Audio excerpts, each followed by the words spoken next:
In the name of Allah, who is the most beneficent and the most merciful, I hope that you are in a good best health and spirit. This is me, Abdul Rahman Yasin. बात करने लगे हैं BS nursing scope in Pakistan. Nursing की जाए तो किस इदारे से की जाए, नर्सिंग की जाए तो इसका स्कोप क्या होगा, एलिजिबिलिटी क्राइटेरिया क्या होगा, after this degree what I can do, job scope, all about that we discuss in this lecture. So बिला तखीर अपनी गुफ्तगू को करते हैं आगाज़। आप सभी को मालूम है मेडिकल फील्ड से जो बंदा रिलेट करता है, जो बंदा मेडिकल फील्ड की तालीम हासिल करके प्री मेडिकल की तालीम हासिल करके जब वो एक 12 साल तालीम हासिल करता है मेडिकल की, तो यहाँ पर अक्सरियत जो तलबात की होती है वो ये होती है कि हमने MBBS करना है, BDS करना है।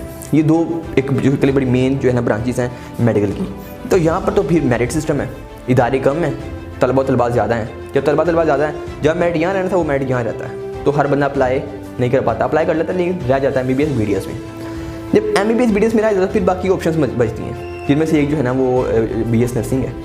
अच्छा, ये BS नर्सिंग वाइज वो प्रोग्राम है जो medical other than MBBS BDS को निकाल के नर्सिंग वो शोबा है जिसके अंदर जॉब अपॉर्चुनिटीज अच्छी हैं, जिसमें जॉब आपको मिल जाती है, जो बाकी जो है ना वो फील्ड्स हैं उनसे थोड़ी बेहतर है। फील्ड तो बाकी भी बेहतर है लेकिन नर्सिंग का मेयार ऊपर है, ठीक है जी। तो बाज़ इदारे जो है ना वो आपको नर्सिंग के लिए वो MD CAT रिक्वायर्ड करते हैं, ठीक है जी। तो बाज़ इदारे MD CAT रिक्वायर्ड नहीं करते नर्सिंग के लिए। MBBS BDS के लिए तो कंफर्म है ना वो MD CAT है। कुछ प्राइवेट इदारे नर्सिंग के लिए MD CAT रिक्वायर्ड नहीं करते, लेकिन जो है ना मैक्सिमम इदारे जो है नर्सिंग करवा रहे हैं वो आपको जो है ना वो MD CAT रिक्वायर्ड करते हैं।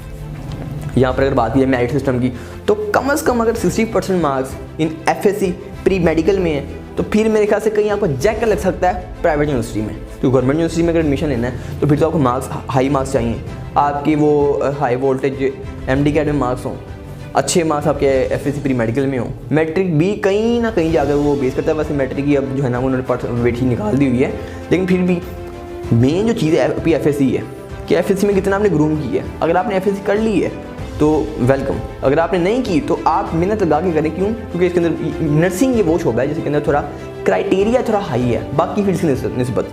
बाकी फील्ड में 45% मार्क्स चाहिए होते हैं, लेकिन नर्सिंग के लिए थोड़े ज़्यादा मार्क्स चाहिए होते हैं। क्यों? क्योंकि ये मैंने आपको बताया कि बाकी प्रोग्राम से थोड़ा आला है, MBBS BDS के बाद बाकी प्रोग्राम से थोड़ा ऊपर है, ठीक है जी। जहाँ पे एक बड़ी मैथोलॉजी है कि शायद ये लड़कियों के लिए फील्ड है, ऐसा नहीं है। इसमें फीमेल्स भी जा सकती हैं, ठीक है जी, और सॉरी मेल्स भी जा सकते हैं, फीमेल्स तो जाती हैं। अच्छा, मैं कहता हूँ कि मेल्स को जाना चाहिए इस फील्ड में। बड़े ऐसे शोब जिनके वो काम होते हैं नर्सिंग की फील्ड में जो ख़वातीन नहीं कर पाती, वहाँ पे मर्दों की ज़रूरत होती है, ठीक है जी। तो यहाँ पर मेल्स का होना ज़रूरी है।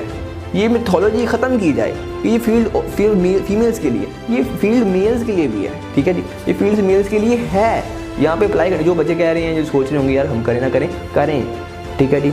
आपकी ज़रूरत है इदारों में मेल्स की ज़रूरत है। नर्सिंग के लिए सिर्फ फीमेल ज़्यादातर जो है ना वो एक मौजूद है, मेल्स की बहुत ज़रूरत है इदारों को, ठीक है। तो मेल्स अप्लाई करें, नर्सिंग करें, अच्छा जो है ना वो आपको सैलरी पैकेज मिलता है बाकी फील्ड्स की निस्बत, ठीक है जी। मैं क्राइटेरिया आपको बताया कि 60% मार्क्स हों। अगर प्राइवेट दायरे में जाना तो आपको ज़्यादा मार्क्स चाहिए। अब यहाँ पर जो है ना 4 साल जो है ना वो आपको करनी पड़ती है इसकी डिग्री, और 1 साल जो है ना हाउस जॉब है। तो ये कुल मिला के 5 साल बनते हैं। ये 5 साल जो है ना आप जो है ना वो स्टडी करते हैं नर्सिंग की, और नर्सिंग के बाद आप किसी ये जो है ना हॉस्पिटल को जो है ज्वाइन करते हैं, किसी क्लिनिक को ज्वाइन करते हैं, किसी गवर्नमेंट इदारे को ज्वाइन करते हैं, किसी प्राइवेट हॉस्पिटल को ज्वाइन करते हैं, आप किसी जो है ना वहाँ पर वो किसी इंस्टीट्यूट को ज्वाइन कर लेते हैं एज ए लेक्चरार, ठीक है। आप इसके अंदर फर्दर क्लासिफिकेशन, फर्दर स्पेशलाइजेशन में आप जा सकते हैं, फर्दर स्टडी कर सकते हैं, वो भी अवेलेबल होती है, लेकिन इसके लिए एक्सपीरियंस भी चाहिए होता है। ज़्यादातर तो लोग जो है ना वो नर्सिंग करने के बाद कहीं ना कहीं जॉब के लिए फ़िट हो जाते हैं, एक्सपीरियंस हासिल कर लेते हैं। तो नर्सिंग के लिए जो है ना वो बहुत सारी जॉब अपॉर्चुनिटीज़ हैं, ठीक है, और इनकी जॉब अपॉर्चुनिटीज़ की जो है ना रिक्वायरमेंट इदारों में रहती है, ठीक है जी। तो एक बड़ा एक वेल डेवलप और एक तसल्ली बख्श जो है ना सेटिस्फाइड फील्ड है, इसके अंदर जो तलबात जाना चाह रहे हैं, सोच रहे हैं, और यानी कि वो उन्होंने प्लान उठाया, कदम उठाया, तो कदम उठाएं। नर्सिंग फील्ड अच्छी है, इसका स्कोप अच्छा है, ठीक है जी।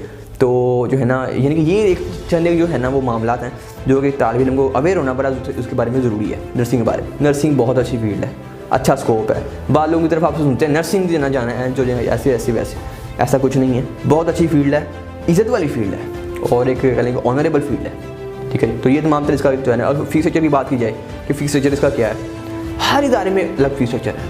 गवर्नमेंट यूनिवर्सिटी में फ़ीस हज़ारों में होती है, तो प्राइवेट यूनिवर्सिटी में फ़ीस लाखों में होती है। अब चूँकि वो आपके नंबरों पे आपको स्कॉलरशिप मिल जाती है उस हिसाब से, तो फिर ये फीस स्ट्रक्चर अलग होता है। लेकिन अगर प्राइवेट यूनिवर्सिटीज़ की बात की जाए तो प्राइवेट यूनिवर्सिटीज़ के अंदर जो फीस स्ट्रक्चर होता है आपका अराउंड अबाउट वो लाखों में होता है। ये कम से कम एक एवरेज की बात करूँ तो वो आपका अराउंड अबाउट 6 से 7 लाख तो लग जाता है ना आपको नर्सिंग करते करते। प्राइवेट यूनिवर्सिटी में बात कर रहा हूँ, इससे ऊपर भी जो है ना इदारे हैं जो आपको नर्सिंग करवाते हैं उसकी फ़ीस ज़्यादा भी इससे हो सकती है, कम भी हो सकती है। लेकिन मैंने आपको एक एवरेज बताई। जिस इदारे में आप अप्लाई करना चाह रहे हैं आप उसके मुताबिक मज़ीद रिसर्च करें।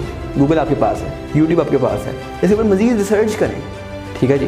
तो आपको अब आजकल जो दो टेक्निकल दौर है, हर चीज़ आपको मिलती है, ठीक है। ये तमाम तो वो गुफ्तगू थी जो कि BS नर्सिंग के बारे में थी। मुझे दीजिए इजाज़त, वमा अलैना इल्लल बलागुल मुबीन। Thank you.